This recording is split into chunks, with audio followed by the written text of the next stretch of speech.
Welcome to A Kid's Life podcast. I'm Angela Lockwood, and for the last 20 years, I have been working in schools, supporting teachers to build inclusive classrooms.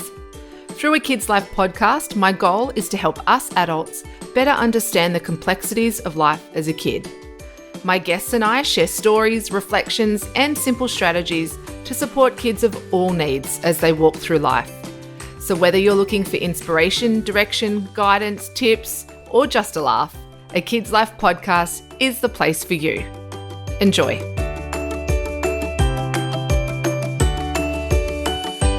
Welcome to A Kid's Life podcast. I'm Angela Lockwood, and this month, if you've been following my work, you would have noticed that I'm talking a lot around inclusive sports and including children in being physically active.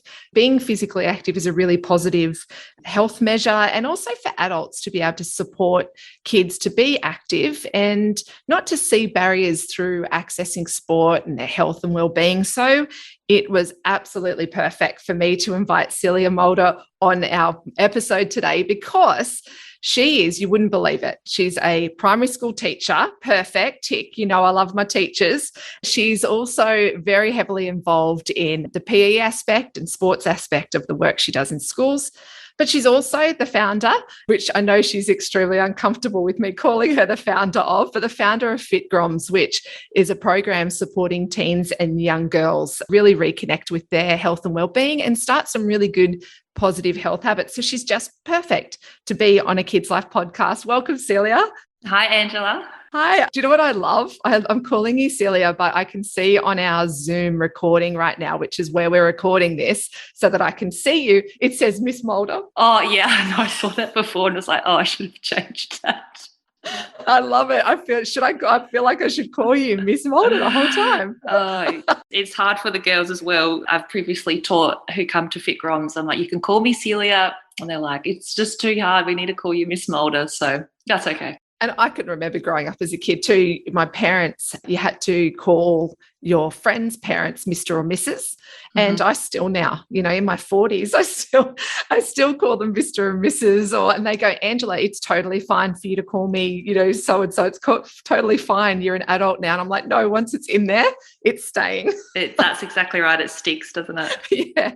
Now, okay. So I feel like I've got you're just this beautiful, calm, gorgeous, fit, healthy person. And I feel like I want to be a little bit selfish on our conversation today to get some tips off you too. But let's start at the work that you do with young women first. So young girls, just tell us around what led you to really focusing your attention and your care on girls. I suppose I've, had a background in teaching now for 13 years, which is pretty amazing, and heavily involved in sport in schools and also in my own life.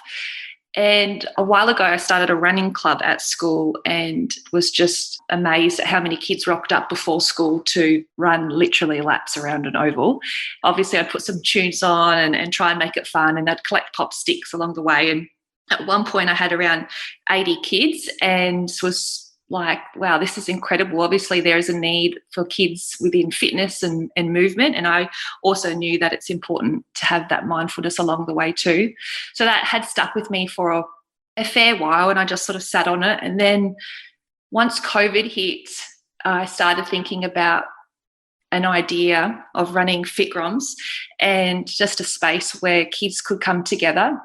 But then I thought a little bit deeper and was like, I'm sure there's teenagers out there who would really value and really benefit in a space that provided them with connection after COVID, after so many Zoom meetings, obviously within high school. I know what it was like being a teacher, seeing kids on a screen and not seeing them in person.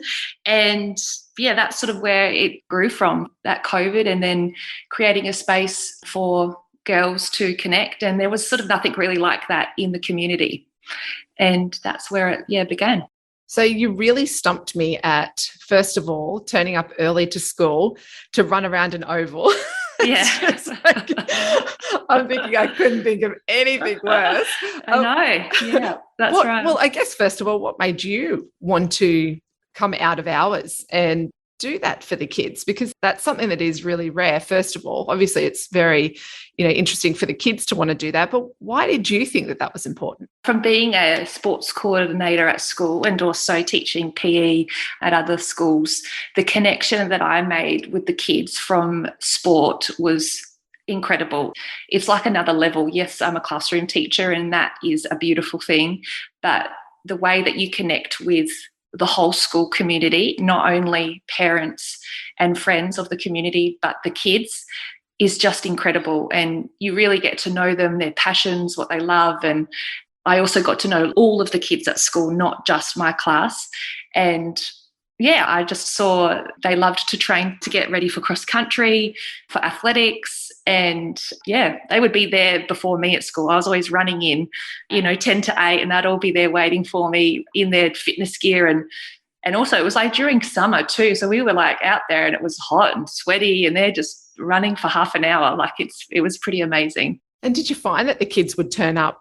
Were they always the kids who were, the athletic kids, or the kids who you'd see at every bit of sport, or were they a whole range of kids? Whole range. Definitely, obviously, those kids that love sport and they thrive on that aspect and avenue, which I love to push with children and also teenagers, because you can learn so much through sport. But no, it was parents whose kids were nervous and anxious about carnivals or running and wanted to get their kid to be more confident, so they came along.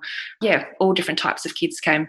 Yeah. Yeah, actually, when you think about it, I've never really, obviously the work that I do in schools around inclusion, I see kids all the time who really struggle with sports. And I've just recently put some articles and wrote some articles up to help teachers be able to make their sports lessons more inclusive. But I guess I never really thought that for those sports, those sports days, they can be so stressful.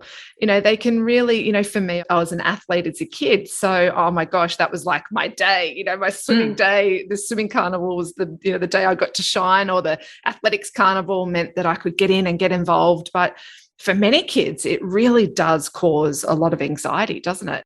Yeah, it does. And you have to also, I think, I say to parents whose kids are a bit nervous and like, we really want them to go, we really want them to have a go and to get in there, and that's awesome. However, though, you have to really value that child and who they are too, because not everyone's a go-getter and not everyone's going to be, at the starting line ready to go with that grunt and determination. We've got those beautiful people in our lives that are quieter, inquisitive, so it's really important that we value those kids, who they are, but also support them, and just to say it's okay, or run with them, or get the older kids to be that peer support, and then they know that they're confident. But it's okay. I think it's, really important. I always say to the parents, it's okay to be like that though. We're not all the same. What are your thoughts around allowing children that little bit step further not to participate? What are your thoughts around that? Because I know I have my thoughts. I'd just be interested from a teacher's perspective around what, do you think that we should encourage kids to participate even if they're reluctant to? Definitely. You have to, because life's not easy and life is all about ups and downs. And if we just say to them and not push them the whole life, we're not going to, I think, give them the best opportunity to be the best people of who they are. But we also have to value that, they're maybe not ready just yet. Even just rocking up and sitting in the grandstand, amazing, perfect. Cheering your team on, I think that's important. If you don't, yes, you might not want to compete at the swimming carnival or the athletics carnival, but let's be there for the team, because that's your group, and let's be a supportive person. And then they can progress, I suppose. Let's go on the little fun activity. And I think that's important on sports days as well, to have those fun activities that aren't so competitive for those kids. Yeah, what an important insight, because I know I see a little bit more, it's a lot more, I've been in schools for 20 years, but what I'm noticing a lot more now is that kids are opting out, and it's actually becoming a little bit okay for them to opt out. And it's not just necessarily the teachers, it's parents just not bringing them in the first place. And for me, that's really concerning, because I think for all those reasons that you just said, it's supporting the team, it's being a team member, it's okay if you don't want to be, in the arena, but if, there's people there that you can actually really offer some motivation to, they might need your support. Yeah, I'm seeing a really big change actually. And it is a little bit worrying sometimes that, giving kids a little bit of an out sometimes makes the challenges easier for them to be able to step out of as well. And that's right. And then you never know, they're going to, start saying things like, oh, I don't want to do writing because I don't like writing, or I don't want to do reading because I don't like reading. You always have to give that little bit of a push and say, let's give it a go. And, I'm here for support, but, let's be there and be involved. Oh, I love that. Let's be there. Let's be involved. If that's not a quotable quote from Miss Mulder, I don't know what is.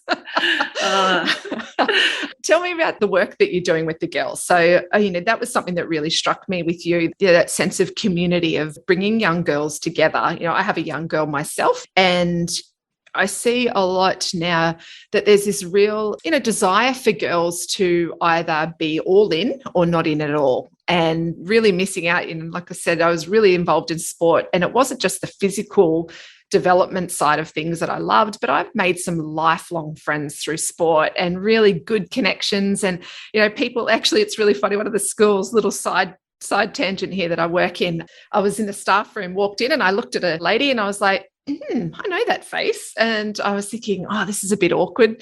Have I met them recently? Haven't I? And then I noticed she had a hockey shirt on. And I thought, oh, she plays hockey. I played hockey, for 20 years. And I'm thinking, how do I know her? Long story short, we found out we both played in the under 16 New South Wales state team together. Now, she was from down at Goulburn, and, I was up in Newcastle in New South Wales. And here we are all these years down the track, and we've struck up our friendship again. And it was a beautiful thing. And I look at that and I think sport is more, is so much more around just the physical development. Are you finding that with the girls that you're bringing together through Fit Groms, that it's actually the social connection part that's really of benefit for them? Yeah, it's a huge part. And I say to the girls when we meet up, it's a big part of Fit Groms is movement, but also mindfulness. But it's when we sit down together in a big circle and we connect. And I can already see, I think 5th week in, the girls connecting more, and also they're just so open and willing to share their experiences, because I suppose I've created, and they've created, not just me, that space of trust. And that's so important for young girls to feel safe and supported, and also just to be heard too. Even if we don't know all the answers, and we don't, know all the answers of being an adult and giving the right advice to the girls, but it's really important for them to just be heard and to sort of help them along the right way and make the right decisions. So what about, you mentioned mindfulness as a part. Now, I know for me growing up, no way would I ever have even thought of mindfulness. I never would have even thought that was important. But young girls are really aware of this now, aren't they? Why do you think that there's been this change for girls and being aware of the importance of mindfulness and how to do it?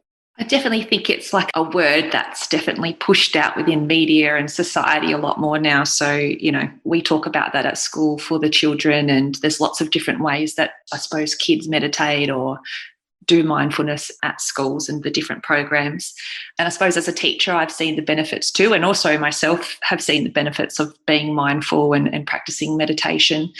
So, yeah, I think that's a really great opportunity to teach girls to sort of step inwards. And yesterday I actually said to the girls, we were up at Cadbury Headland, and it's a beautiful, obviously, space and a beautiful lookout. And I just said, has any of you thought about your breath today?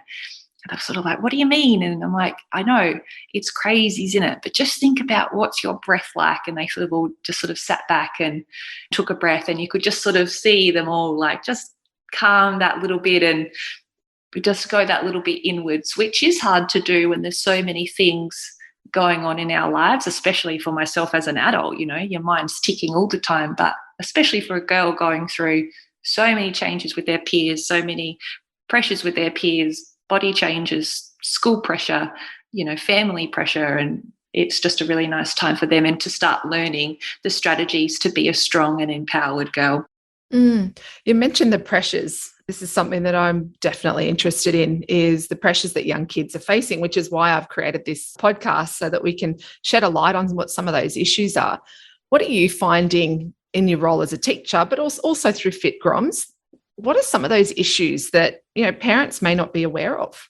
What is resilience is, I think, huge. And I know that, parents talk about resilience with me a lot, and that stems from, I think, that starts at a young age, building that resilience up and knowing that you can tackle things that are a little bit challenging in your life. And I said to the girls that like resilience is sort of like climbing a mountain and with a trail map, and it takes time. It's strength, you need strength, and you need help from people around you too. So a big thing that we talk about is resilience and tackling all those things in our lives with resilience and with strength to be able to be, I suppose, positive and to be happy too. Lots of friendships, we talk a lot about friendships. I've just started Junior Groms, and it was just wonderful to talk to the sort of 8 to 10-year-olds about their friendships. But then moving to the senior girls, we still talk about friendships, and we talked about the wave of friendship, the ebb and flow of friendship, where we have some really high moments and we have some really low moments. And that happens through all of your life. It still happens with me now as being, older, and just explaining it to the girls that it's okay that we have that ebb and flow of friendship. So that's another sort of thing that we talk about a lot, and trying to manage and deal with friendship issues and situations like that. But we've talked about anxiety. One of the girls the other day wanted to talk about anxiety and that feeling inside that we get and how to tackle that. Being perfect, that pressure of being perfect at school and at being home, comparing with other girls, and now the girls are getting a bit older and allowing to be on social media, connection as well, and body talk. We had a good body talk chat the other day as well. So there are lots of the talks that we've had, and I suppose the pressures in the girls' lives that they feel. Oh my goodness. I just felt like crying while you were talking then.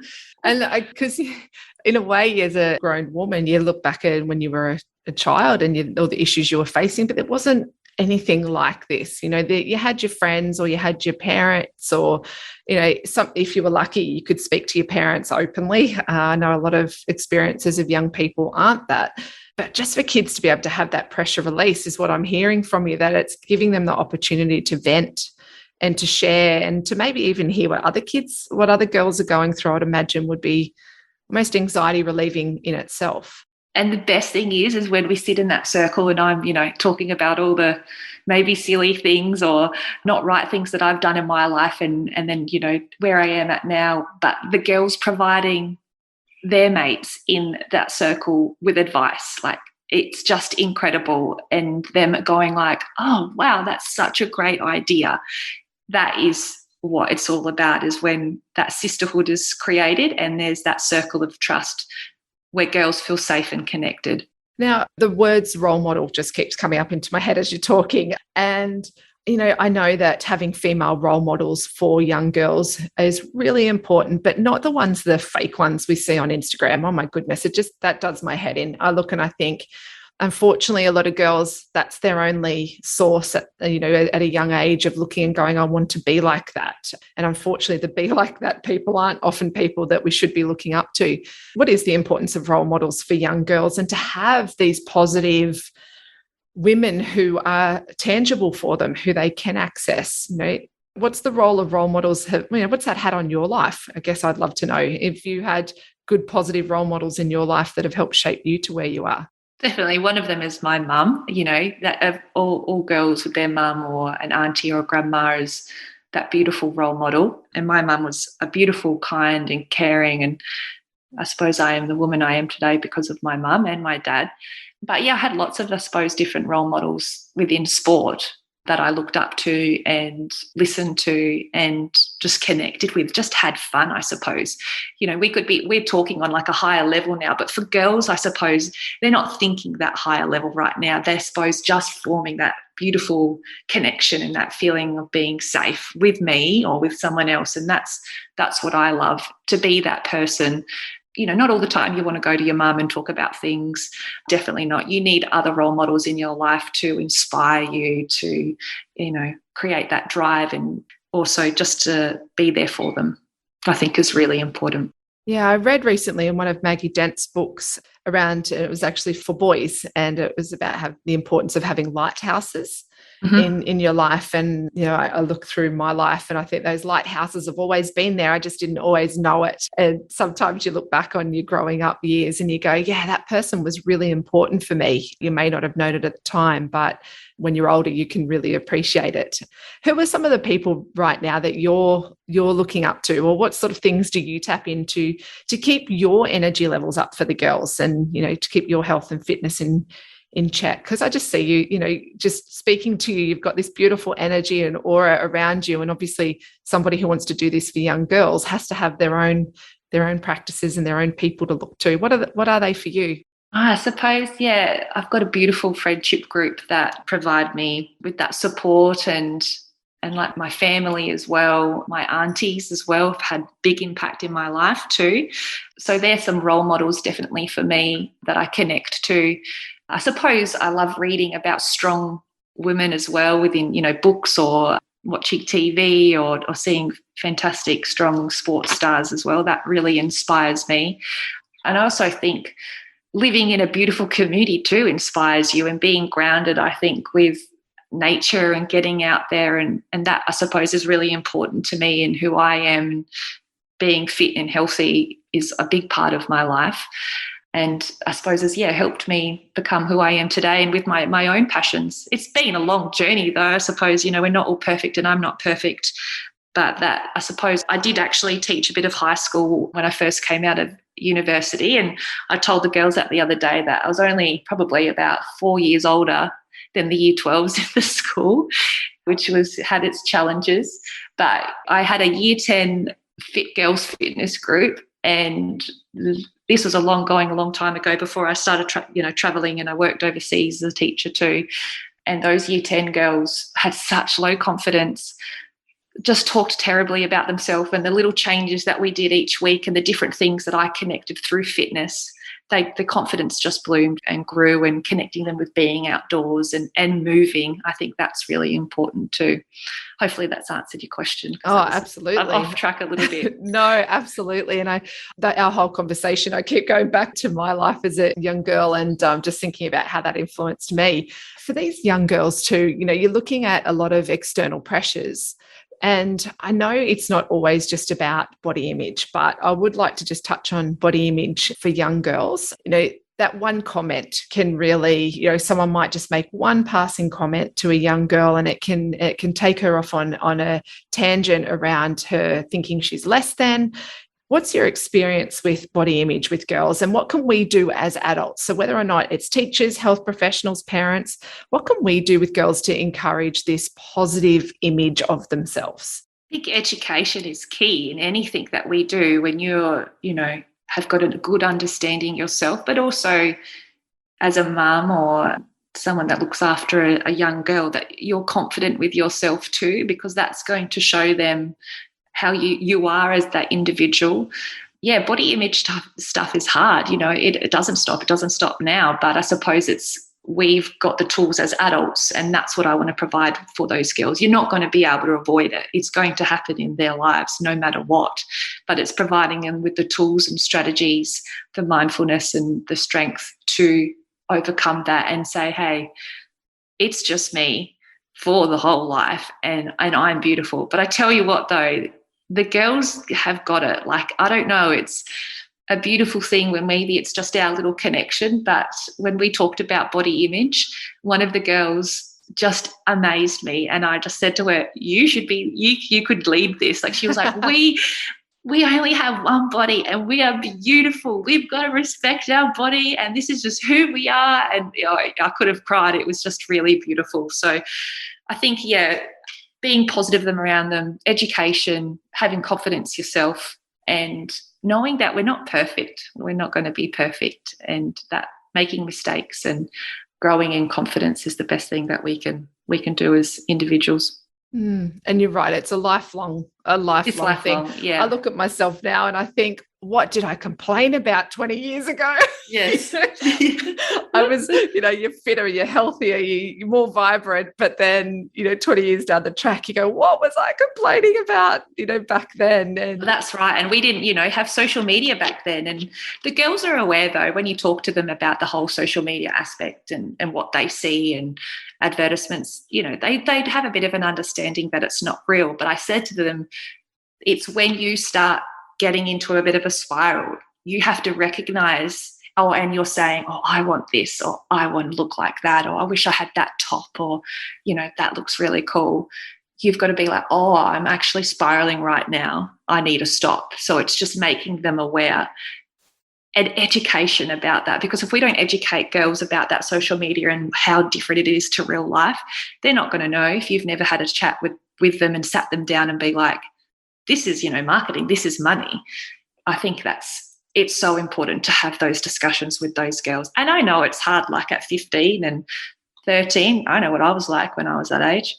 I wasn't very nice sometimes, but little steps is what creates that very important connection with your daughter and with the girls. I just, you think of Celeste Barber on social media, she's hilarious. You see more about that. And I love showing my kids that. And I actually was very fortunate once to meet Celeste Barber just in the street. And I went up to her and said, this was many years ago.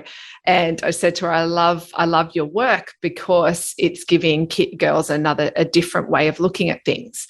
And she goes, why don't you show your daughter that? How old is she? And I think she was like 9 at the time or something. She says, you don't let her read the captions, do you? And I'm like, no, it's just giving a good conversational piece to say, that this is crafted. It's a business. They're business images, that people are trying to sell something. But it also on the flip side, also appreciating real beauty and looking at things like you said about nature and that beautiful social connectedness, being there with your friends. That's what real beauty really is anyway, when we look at it, because beauty changes, it changes each year. It changes with each stressor, it changes with each child.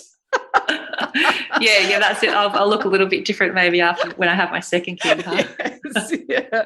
But I love these images right now of of women that we're starting to see come through who are older ladies who, are really embracing who they are rather than, what they look like. And, through that, they're beautiful. That's right. Yeah, they're beautiful with that. So Celia, what is, the Fit Groms is relatively new, but it is growing exponentially. Yeah. What do you hope Fit Groms will be able to do for our young girls? Create a space where they'll feel safe, they'll feel connected, and that I suppose a foundation is built in a lifelong journey of being healthy, whatever that looks like for that person, and to create some beautiful memories within their life that they can look back on and be like, oh, that's right. I remember that time when Celia made us run 5 times up those stairs, but we're all laughing while we're doing it. That's what I want Fit Groms to be, is just a space where we can, have fun really and connect, which I think is just so vital right now in especially teenage years, is that connection and letting them be heard. Well, thank you so much for creating that platform for young girls. And I'm hoping that we are seeing a change in how young girls are really viewing themselves and viewing their value in life, in society too, because, oh my gosh, get a group of women together and anything is possible at all. Group of women together really do have a big ripple effect on society and on humanity, and I think when we start with these young girls like you are, oh gosh, who knows what you're creating through these girls and the beliefs in themselves and each other, and what a beautiful thing. So thank you so much for starting it. Thank you, Angela. Thanks so much. So we have been joined today by Miss Celia Mulder, who a primary school teacher and founder of Fit Groms. And if you want to know anything more about Fit Groms, have a look at the beautiful images that she's taking of these gorgeous sceneries that she's taking these girls in. Please follow her on Instagram and Facebook at Fit Groms for both of them. And I'll obviously have all the links to all these socials below in the show notes. And if you want to find out anything more about the philosophy around Fit Groms, please check out the website at, I think it's fitgroms.com.au. Yes. Yeah, so Fit Groms, just fitgroms.com. Just .com, because it's going to become a global phenomenon. I love it. Let's wait and see. Celia, thanks so much for joining us on the Kids Life podcast. Thanks, Angela. Thanks, everyone. You've joined myself and Celia, and I'm Angela Lockwood. For any other topics of interest to you, please check out on all of the podcast channels, a Kids Life podcast. Thanks for joining me, and until next time, enjoy. Thank you for listening to a Kids Life podcast. To stay up to date with all new episodes, please subscribe on Spotify, Apple Podcasts, and Google Podcasts. If you want to know more about the Inclusive Classroom or any of the other programs I provide, please go to angelalockwood.com.au. And until next time, slow down, have fun, and enjoy.